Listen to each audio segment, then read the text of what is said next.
Welcome to the a16z podcast. I'm Michael Copeland.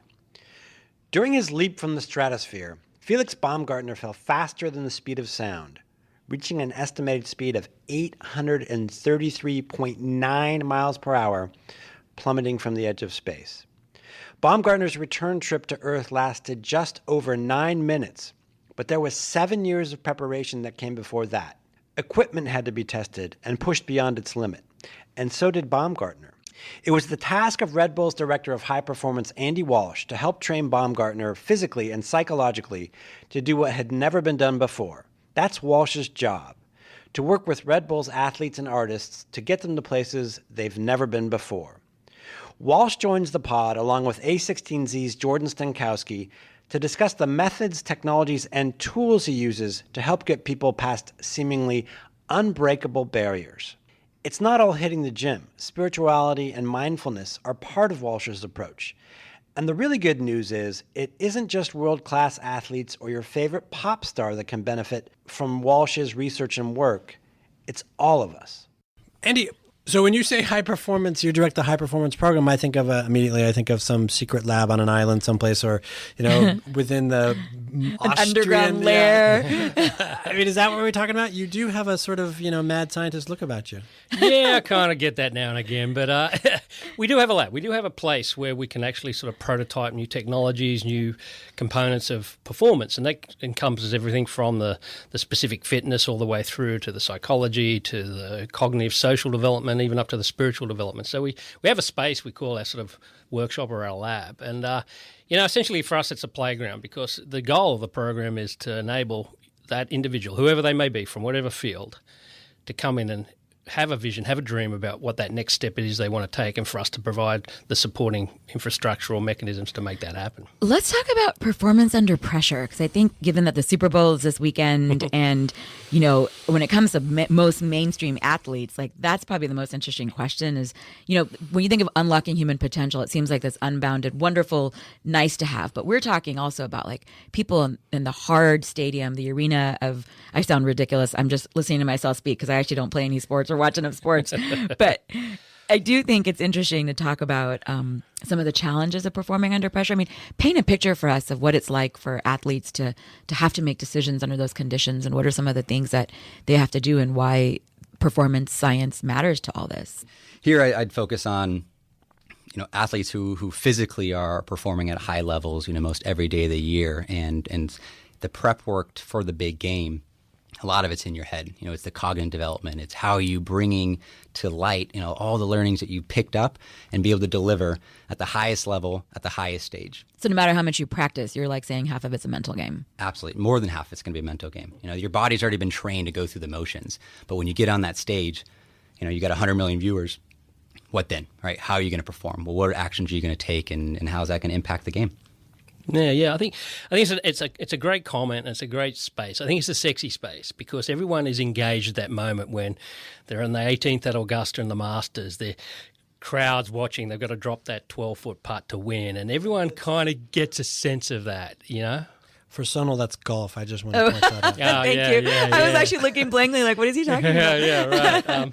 So I think those moments are the ones that appeal to us for that mystery of it as well. And the mystery is well-deserved because, I think we do know a lot about all of the aspects of human development, and the physical side we've focused for many years on.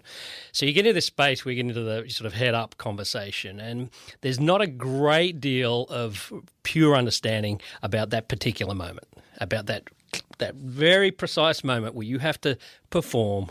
The world's watching. It's a big stage, and everyone gets it because everyone can relate to it, because it transcends sport. It may be the stress you feel at work. You may have had to take a free throw in your high school basketball competition at some point. You may have had to putt. I mean, even public speaking, like getting up on a podium, and whether you like fail or have a panic attack or do an amazing job, I would imagine it's the same kind of thing. No matter how much you prepare and rehearse, like in that moment, you actually don't know what's going to happen sometimes. No, and that's the mystery, which I think creates this awe about it. And because there's less known about it, when everything else goes wrong on the playing field, people default, hey, they didn't have their head in the game that day. So it's a great space. It's where technology is allowing us to peel back very quickly and get greater and greater insight. So it's a very exciting space. And what we've learned over the years is as we sort of approach these moments, if we can recreate moments that create high pressure and high stress, we can use those as training tools. And we just finished a project that sort of focused purely on that, just various days, various elements of stress imposed by us on the talent, and there was business and athletes mixed together. And the results were astounding because they just got to practice over and over and over in these high-stress situations. Can you give us some examples of what those situations were, and then how people fell apart or didn't?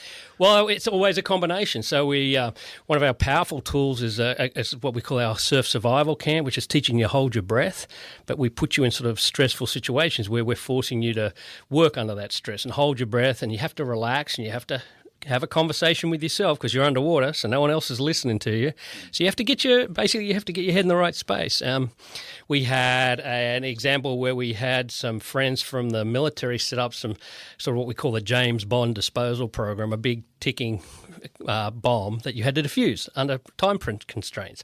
And that really created an energy because the team breaks down, the confusion. Well, it's not a real bomb, though, is it? It goes off. It makes a big noise, so it kind of gives you a bit of a shock, but it doesn't actually go and do any damage. Well, because that's one of the questions I have is how much does simulation really work? Because when I think of things like the famous Stratus jump that you guys did years ago, I just think no matter how much you simulate or prepare for that, and it sounds like, I'm curious to hear what kind of preparation actually did go into that, because I don't think people talk enough about that. We see the outcome on TV, but we don't know what went into that.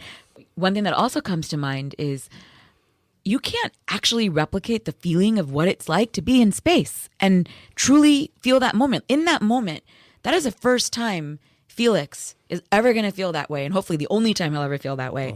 How do you sort of balance that sort of training, the simulation with the actual what happens, and also what went into the Stratus jump?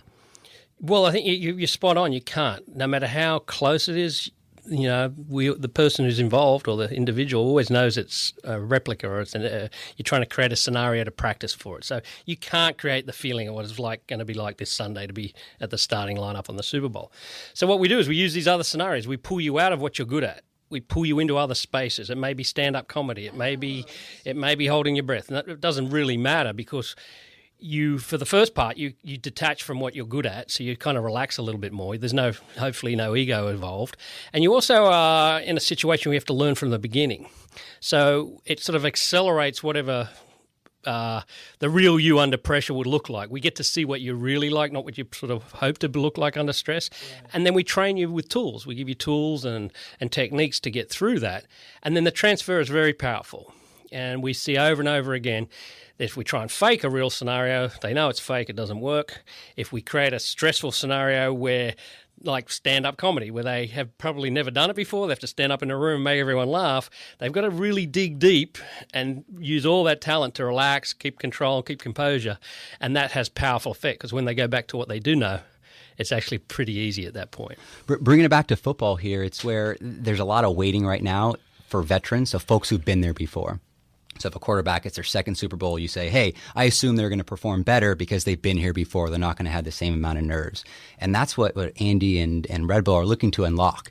And if you can really understand that, you don't have to put them through a full Super Bowl experience. You can put them through, a bomb diffusal. You can have them go and hold their breath underwater for 3 minutes. Put them through these other exercises, which will give them a similar sort of experience that they can then take on the field on their first time through the tunnel. Yeah, and it's fun. They've never done it before. They're engaged. They're enjoying themselves. The pressure, and quote unquote, is off in some respects because it's not their craft. So they throw themselves in, and then when they're all talking about it and it happens, they kind of have something to connect back to. Which I'd love to kind of drill in a little bit. I think that's super interesting because they know their sport incredibly well, and within the realms of normal, they're super comfortable. But where they haven't been is to say, hey, I need to unlock this creative side of you. Tell me more about the spiritual. What are you developing from a psychological standpoint? So how do you broach that conversations with these athletes? And is there a willingness there for it? Absolutely. I think the willingness to go right there is they all want to improve. They're all top of their game, and they've got there because they have this passion to be great at what they do. So as soon as you open up any opportunity and you present it in the right way, they dive right in. Now, you have to deliver too. So we're very cautious to say, hey, manage the expectations. This program is going to take a little time. You've got to get engaged. So creativity is a great example. Through that Hacking Creativity project we ran, and it's still running, we unlocked a few key little tools that we know straight away we can apply. And one of the first and most powerful things we learned was everyone does it differently. Everyone has their own process, and there's not this one way to do it. So as we're exploring this idea that if you're more creative on the field, you create new plays, new space, you surprise your opposition with something that's never been seen before, that's powerful. And don't ignore that. And then if we really want to get into it, we'd probably bring in a high-level musician or artist to explore their track alongside of them. And you watch that conversation unfold in front of you, and you're kind of like, okay, let these guys and girls go. So it sounds like the tools that develop from this are kind of individual to each person, right? And but can you describe, for all that, even if my tools for dealing with a stressful situation are somewhat different than Sonal's, are there overlaps? Are there common themes that we start to see where people can lean on these things to help them perform at their best? Yeah, absolutely. So the individualization is at the very top tier because that's what it takes, and that's the way we approach it. But the general lessons from that apply broadly because the fundamental mechanisms in play, so the stress response, we all undergo. It's just different. You may get stressed driving to work in traffic. I may not, but I may get really stressed standing up doing a public speech, and you will. And so the kind of conversation there is how do we bring that mechanism to play? And one of the simplest techniques is learning how to breathe, learning how to relax. You see a lot of the mindfulness and meditation work. I actually just went through a workshop a couple of weekends ago for breathing exercises, and it was mind-opening, actually. Yeah. Like, it's kind of connecting. It sounds so hokey when you just say it out loud, but it's connecting body, mind, and breath as a way of sort of being like present in that moment and fully there. It was just such a weird foreign thing for me because I'm not really into that sort of thing typically. And that's an ancient spiritual technique. So that's your angle to bring spirituality into the conversation without the rhetoric of the religious sort of overtones. And you sort of say, okay, breathing's a powerful tool and it's actually been proven to reduce the stress. And if you learn, it's very simple, 4 seconds in, 4 seconds out, 4 times a day, 4 minutes at a time. That will have an impact over a couple of weeks. And then you may, again, another really simple trick, we call it the 5 senses trick. As you're going into a stressful situation to reground yourself, pay attention to what you're feeling. What's the smell in the room? What are you hearing? It's all what are ways you to looking bring at? yourself to the moment. And that'll bring you down. Exactly. It's being present. To say just be present, people are like, right, that's like a cliche like sort of thing, but that's a way of operationalizing what you're saying. Right. So you're walking out on the field this weekend and the crowd's going nuts and the cameras are flashing and, the guys will have their own techniques. And one of them, I guarantee, will be to just make sure they feel the ground under their feet, take a deep breath. Many of them will know maybe this is the first and last time or the last time they'll ever be here. Take it in. As you note, these are ancient techniques, and I really hate the phrase life hacking. I hate, first of all, the overuse of the word hacking in general. But is there a way to sort of connect it then to technology? Like, how does tech play a role? And of course, there's all kinds of tech. I mean, tech is ancient. Like, people, molding things with stone is technology. So I understand that in the broadest sense. But, like, how is this sort of playing out with tech coming into this? So Andy had said you're able to prove now that these things are having impact. People for hundreds and thousands of years have meditated and practiced mindfulness, but only today do you actually have the data to actually explore. The data is an aspect. Yeah, the data is the key here. And today, whether you're measuring what's going on inside your brain or with your body, that information is what's going to allow you to build a program around it, allow you to democratize these learnings and take it from the quarterback on the Super Bowl field, bring that down to the average boy who has a trouble, going out there for his recital. And what have you learned and what have you unlocked here that now you can share all the way on down to the average Joe? Is there a trend here where you can also make what you guys described earlier as individualized things that are highly customized to each individual because it's a very one-on-one type of sport, and sort of mass personalize it? Because that's always been the holy grail for education, for example, to be able to reach mass personalization of things. Is that something that's on the cards? We talk about it all the time because I think this, as Jordan pointed out, this democratization of the talent, sharing these lessons in a broader platform so that everyone has access to it. And that's the one way. We also see it happening the other way. At the end of the day, the individual approach to top performers is what's going to be open up to everybody in the next few years. And you see these trends in individualized health and medicine. back to the point Jordan made, the data is going to be personalized to you. So what was once the only, in the realm of elite talent because of the cost and the sort of access to the people who could do it, is going to become part of the everyday person's experience. And it's the trend which is happening. So that's why I think it's a two-way platform. So describe that for us, because like you say, we all have images in our head of, elite athletes covered in sensors and with, oxygen masks on and blah, blah, blah. And of course, it's worth it for them and the people who are spending the money to do that. But for me, if I just want my tennis game to be better or my surfing to be better, and I have a smartphone and maybe a couple of sensors, is that what we're talking about? And all of a sudden, we get to bring to bear all this stuff? You're going to see that happen more and more in the next few years. You're going to see the sort of complex mechanisms we have in play at the top of the sort of pyramid just become simpler, easy to use, and that'll be something we both use and also is translated down to the consumer. So you'll start to see those prototypes become very much more fashionable, much easier to use, much simpler information. And at some point, we're already seeing it. Those consumer-driven needs are actually helping us create simpler systems that we can then employ back up the chain. So it's always this two-way funnel. And sitting at the intersection of this sports and technology and sort of having that conversation with all these companies as they're coming through is really enlightening, because we see the opportunities both ways. That's fascinating. How do you, data is clearly the differentiator here, as everyone noted, and that's true in many software businesses in general, by the way. But what happens with the data that's coming out of like research institutions and scientific organizations? Like, are they sharing their data as well? Is there a way to kind of interconnect all these sort of silos of data? Because it sounds like if data is a real differentiator, and then you have all these different pockets of data being collected in these different, silos, is there a way to sort of open source some of that or to share it in other ways? Or the flip side is to use it to competitive advantage. Like, right. I'm a team and I know more than you do about X, Y, or Z, and boy, I'm not going to share that data with you. Yeah, no, we take the opposite approach, because the traditional model was, hey, I've got a secret. I think everyone understands now that the world's the sort of landscape, and somebody somewhere has thought this up faster and smarter than you have. So we have a much more open policy. We share pretty much everything we're collecting, and we have examples of that through our different platforms. And the idea being that, the human entity and understanding what it takes to sort of help that performance increase is such a complex problem that we need as many eyes and ears on that information as possible. And the other thing that's missing is the culture in which you employ that information. So each team, each organization has a different culture. So it's very easy for you to come in and see what we're doing. But we've come to this place through the people we work with and the types of challenges we've been faced.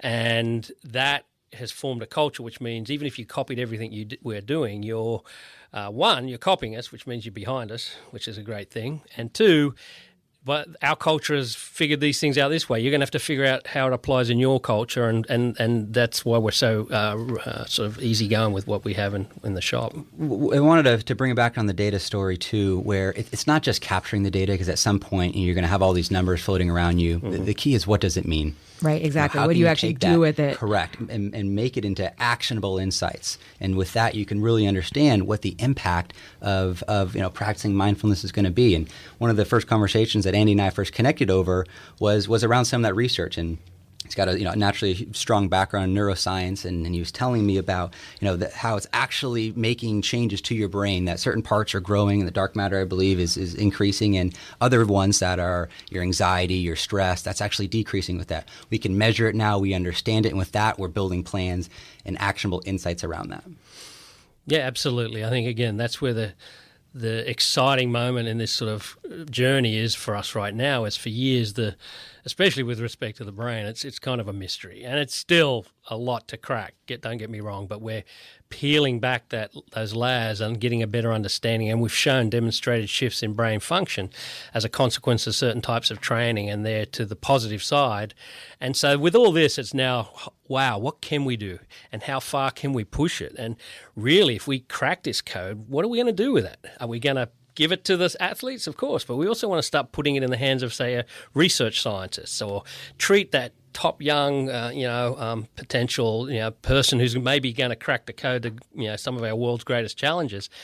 Treat them like we treat an elite athlete. Now we're starting to get to some space where we can have the best of both worlds. That is interesting. And it brings to mind this notion of in the way we talked about doping in sports before and drugs as sort of a way of having an unfair advantage, it's almost like data is like the new unfair advantage. And what does that mean? I mean, what you're describing is actually more democratizing that, which is a great vision to move towards. But what does that mean when certain people have access to the data and can do things that then others don't? How will that play out in sports? I mean, I can see like certain teams, like, not like doping in sports, but like having data in sports. Like, how do you see that scenario playing out? Well, it has played out, I think. We all, we all Oh, relate I guess to, I don't know about Yeah, exactly. I think we all know the Moneyball story, which was just a great insight into the use of data to help frame up an organization. Also, what's a big part of that story is the culture of that organization was ready to act on that data. That was actually it's actually really interesting you bring up that they had the culture that was ready to act on it. But I think the most salient point of the Moneyball story and the whole origin of sabermetrics as a field in that context as something that could actually make a difference is that they were desperate. They didn't have any other choice. And that's not necessarily true of the top performing teams. Just like big companies, they're incented to keep the status quo and do what's working. They don't actually want to try out new things. So how do you see this playing out with people who are trying to, quote, disrupt themselves and try out new, different things? How are they incented to actually embrace it? Well, speaking broadly, I think people now have a sense that you've got to keep, innovating. You've got to keep pushing this edge now, and you can't be sitting back on, what has worked as much as we have in the past. I think it's just the natural pace of many of the industries we work in, and I think we're seeing it. And I think again, Jordan made that point on contextualizing it, putting it into the right context. And I may use the word culture interchangeably, but understanding what it really means and how it can be applied and used. And I think that's a big frontier for us to still crack. I mean, everyone's collecting a lot of stuff right now, especially in these fields, and we're collecting it in some cases, even ourselves, with the hope that in a couple of years we get good enough to understand it, so retroactively accessing it. So it's an interesting time. Do you think that the gap between the sort of highest performing athletes increases or decreases as this gets out there? Which, another way to ask that question, are folks who are, far and away the best in their sport, for whatever reasons, are they just better at this stuff kind of naturally or intuitively than others? And can others catch up? And then finally, does that mean we all get to be world-class athletes, or at least be much, much better than we are? Or much, much better at what we want to be good Michael, at? There's no way you're going to be dunking anytime soon. That's really mean, and this is, I'm very careful with my language here, really... not to sound like it's there's no hope. But that's what you're telling me. Yeah, that's what I'm telling you. At the end of the day, you surf. There might be hope in surfing. Okay. Yeah, at the end of the day, there are certain tasks or certain careers that we embark upon because we had an affinity for it, or we had a natural talent. People like to do what they're good at, and in some sports, obviously, you just select it because of the engine. You picked the right parents, and you're in the right place at the right time. So let's not take away the art from all this science, but at the same time, and that may allow you to become world champion in that particular field per se. But what we do know is that understanding a lot more about you, and through this process of data and the greater technologies that are coming to our hands to sort of unpick this sort of puzzle, is that you can definitely move up and become and sort of realize more of your potential. The conversation is your potential best in the world, or is it just better at what you're currently doing? And, right. That's the reality check at some point. You're like, yeah. I'm like you. I'm not going to be dunking anytime soon. So.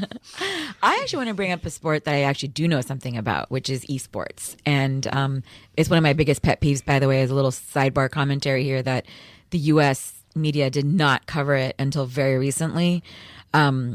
Anyway, just want to put that out there for a moment because it is a fast-growing phenomenon around the world, and it's only become of notice in the last couple of years here in the U.S.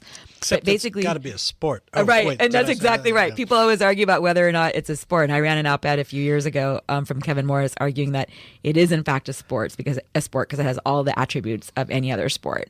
It just happens to be people playing computer games. How does the rules of what you've learned in physical performance science, how does it sort of apply to something like esports? Are you noticing any interesting trends there, changes or differences?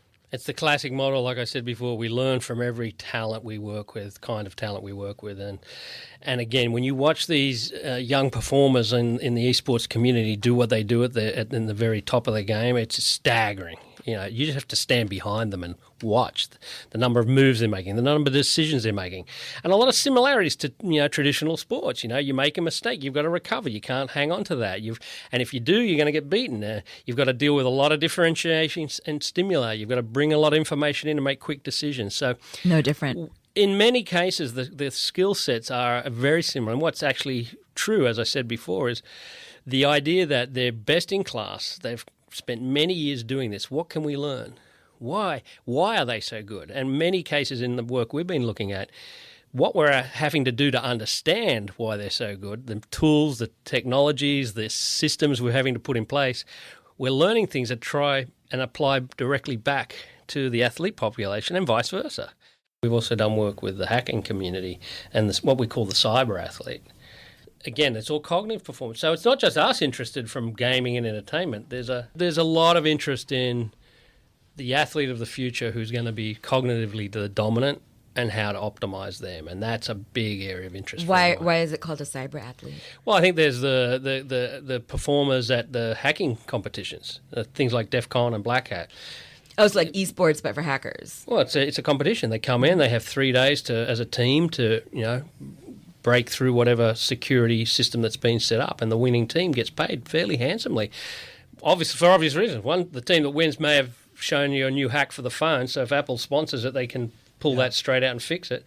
On the other area, there's prize money because you're creating a name for yourself as someone who's very innovative, someone who can solve problems under pressure, and you obviously have a value proposition in the broader cyber defense community, either publicly or at the government level. So there's a team out of Carnegie Mellon, I think that's the number one ranked, and they year after year, and it's not by coincidence. They have this approach, and it seems to work over and over. Yeah, David Brumley, professor there, leads that up, and we did a prototype training camp for that community about 4 months ago. Very fascinating. What did you have to adapt about your training camp to get it to work for a cyber athlete audience versus a typical athlete audience? Obviously, there's an emphasis on sort of some of the more psychometric evaluations and cognitive evaluations. That just makes sense. But we also do physical evaluations, medical evaluations. I mean, you'd be amazed how just getting a diet right for an individual will help their basic cognitive performance. Right. And so, again, the crossover is broader and more pronounced than most people expect. And then, of course, to put them in front of a computer and challenge them, they're kind of used to that. Again, drag them out and put them in our surf survival program, which they did. They're like, what? And so we see very quickly who they show up as. Right. And they show up very quickly in that space. So the unfamiliar toolkit is a really strong one for you guys. Such a tool. Right. It's ultimately the very top of the game. I think it's one of the only tools that you can employ to really bring about significant change. I mean, because otherwise if you've been practicing for the Super Bowl for 10,000 hours or whatever number you think that may be, another hour on that football pitch is incrementally and just volume such a small fraction. And what a profoundly different thing are you going to do on the pitch this week that you didn't do for the last 10 years? Drag them out of that space and put them into something that they've never been into before. They'll remember it. They'll connect with it because if you make it enjoyable and a bit challenging, they always seem to have a good time. And again, those sort of flaws or failures in the system per se, to use a very unfriendly term, will be very pronounced very quickly. You can talk about them, address them, and again, when they go back to what they're good at, I've seen this in another environment. They have the tools to deal with it. So it's always something to learn from these talents, and if you pay attention, you'll pick out the powerful things, and in many cases what's transferable. And of course, they're not going to be the fittest people in the world per se, if that's not a core competency of their sport, but improving fitness, the way we improve fitness in athletes will definitely translate. Cognitive excellence, which they're obviously at the top of the game of, how do they get there? How do they train it? We bring back to resilience the athletes. And recovery. Resilience There's all kinds of traits. So question for you, Andy, here. You had, naturally, you're going to have so much insight, 25 years working with athletes across 100 sports, all at the top of their games. And so there's a ton there you can learn to share with others outside of sport. But in some of your recent camps I was reading, you've actually brought together folks from the Navy and startup CEOs, and that's the one that I found very interesting. Mm-hmm. So you're bringing in these founders and putting them together with athletes. What have you learned from the founder story, from the startup world, that you think athletes are taking back with them? Or the other way around. Both ways, always both ways, I say. So, the founders we brought in this last camp, the Performing Under Pressure camp, it was really powerful because you have these athletes and you have, obviously, you're used to going into training camps. You have these founders who probably haven't gone into training camp either, unless they were an athlete at some point in their career, or last time they were in that situation might have been at college. So straight away, you see that they're bringing a different mindset to the approach. But very quickly, you see the founders, who are obviously intelligent people, looking across and seeing how are these guys getting this done. And they go over and ask. They start sharing stories. Tactically, what are we learning from both sides? I think the founders really brought this idea of adventure and courage, like they were willing to back themselves, and to a level which is even surprising to some of the athletes. Like, that's great. And their ability and willingness to take on risk. The fact that they even turned up to camp, a few of the athletes like, well, whoa, all right, these people are willing to push the edge of what they're capable of to learn. And then, interestingly, a couple of the founders shared stories of how they prepare for their big moments, how they get themselves ready for that big boardroom pitch, how they got that first round of money. And when they shared those stories, the athletes were like, oh, of course, that's what we do. And then they start sharing and we get out of the way. We sit back and watch them translate. Of course, then the founders are fascinated by exactly the same conversation for the athletes, and it's a two-way street. And again, at the very top of their game, I think where talent and is sort of expressing itself in its most sort of beautiful form, there's far more in common across these performers than there is differences, because fundamentally the skill set itself is different. The rest is very similar. What vehicles is going to manifest itself in? So you got these super select camps and great athletes, and young founders are going there. But two things I'd want you to put a forecast around. What vehicle is going to look like that we're going to be able to adopt that technology, and when is that going to be? Mm-hmm. We were earlier talking about, now's the time to really embrace this. We're at an inflection point in society and with technology where you could just see an acceleration of adoption of all these new technologies. So in this case, when you're really breaking down more than just the physical side of it, how is that going to be delivered to the masses, and when is that going to be? Yeah, I think that's a great question. I think. Well, I think that inflection point is already happening up here in this part of the world. I think you see a lot of these young entrepreneurs looking for all these other competitive advantages in developing themselves. I think you're going to see more and more of that. I think the idea of the executive athlete, someone who's worth a lot of money to you as an organization, you've invested a lot of time and energy into. If they're an athlete, we're putting a lot of resources into making sure they're at the top of their game. So I think that's a wide open space. To directly when it's going to happen, I think you'll start to see in the next 4 to 5 years some of these technologies that sort of harness the best aspects of what we've done, whether it be the physical sort of development and optimizing that. I think we're already fairly well down that path. You'll see a lot more of this technology relating to understanding the sort of mind-body connection. I think you'll see those tools, the next generations of these headsets and things that are going to start to give you direct feedback. They'll start to become more consumer-facing and public-facing. And then I think as we get into the creativity and those other less sort of measurable instances, that's going to be the long run. That's where I think the humans are still going to be part of this conversation for much longer. But again, for me, that's the white space. That's where we should be focusing on. So it's a fascinating time in that regard. With all the data, training camps, and tools that you have access to, seeing founders or athletes or any other talent, as you describe it, can you predict who's going to be successful and who's not? And what characteristics sort of help you predict that? Yeah, that's a great question. I think Ben today, Horowitz, when he's talking about the sort of having that interview with those startups and sort of looking the individual in the eye across the table. That's a big part still of what we do. Getting a sense of the person and who they are. What we layer on top of those interviews, obviously, is metrics. And if it's a physical endeavor thereafter, we have all sorts of assessments and tools to sort of give us a sense of what kind of engine lies under that hood. What's really interesting to me, there's a lot of work in recent years and continuing to sort of grow exponentially in the idea of talent ID and talent recruitment, especially for spaces and performances where physicality is important, but the head up is sort of really, really important. And there's also powerful tools there. We can put you through a different sense of measures and batteries and get a pretty good sense. And, it's not a deselection. We're not there yet, but if there's a couple of areas that pop up for us in those sort of interviews and psychometric analysis, we can start to dig a little bit deeper and kind of maybe bring that out earlier than it may manifest itself naturally. I bet we'd want to know that too, because you can never tell. I'm guessing you can never tell who is actually going to be the one who's going to be able to really weather the hard times of building a company or doing something or as an athlete or any other arena. But like, what qualities or traits, even in general, sort of tell you like this person is more likely to succeed than someone else? Do we have a sense of that? Yeah, I think there's a lot of indicators for us that come out and sort of the assessments. But I think there's also the sort of things you hear thrown about a lot. What you see written up in the boardrooms and locker rooms of integrity, honesty. We have a program to investigate humility and how to encourage that and assess that. Because why does humility matter? I would think that being on the field, you have to be competitive and aggressive and not necessarily humble. If you talk to a lot of the greats over the years, you see they're very self-aware and very comfortable in who they are. They don't need to espouse their talents. They have a very distinct humility to them. I'm not saying there's a right or wrong combination either. I think resiliency you brought up is a common term right now. The ability to get back up, that may manifest itself in some of the conversations. Have you failed before?